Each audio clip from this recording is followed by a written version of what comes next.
I am on my way to Virginia International Raceway. I am super excited to be driving my street car on track. At VIR, there will also be a lot of actual race cars. And I was daydreaming about what it would take to turn my street car into a race car. Not that I would ever do that anytime soon, or maybe ever, but it got me thinking about a lot of health issues that I see going on right now. To turn a street car into a race car, it's a lot about what you're taking off the car and not necessarily what you're putting onto it. You're going to put on some aerodynamic improvements. You're going to probably tune the engine to some degree, wheels, tires, that kind of thing. But the biggest thing you do to a street car to turn it into a race car is take stuff out of it. Like the glass gets replaced with, clear Lexan a lot of times.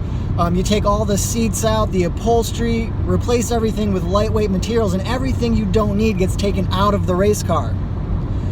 But you would never want to take the motor or the transmission out of the race car because you need that stuff to go, right? And right now it's gonna be August here in a couple of days. And August is like the Sunday of the summer. When August sets in, we've got September right around the corner, and in September, a whole lot of stuff is about to be changing. Back in the day, before the faux apocalypse, everybody would be getting ready for school. Back to school shopping would happen, new routines would have to get put into place, but now everything's even more up in the air than it ever was before. So my message and my hope to you guys is, as you're stripping things out of your race car, right? Because as we get overwhelmed, we start dumping things. We start pulling things off to create less drag. Make sure you're not pulling things out of your race car that you're gonna need. For example, do not stop getting adjusted when your life gets more stressful. Do not stop eating right. Don't throw away your gym routine. Make sure you're still staying mindful, meditating, exercising your spiritual health.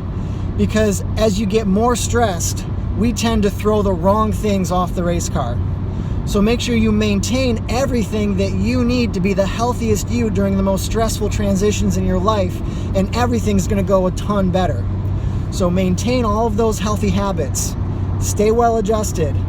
I'm Dr. Marco Accordo. Live higher.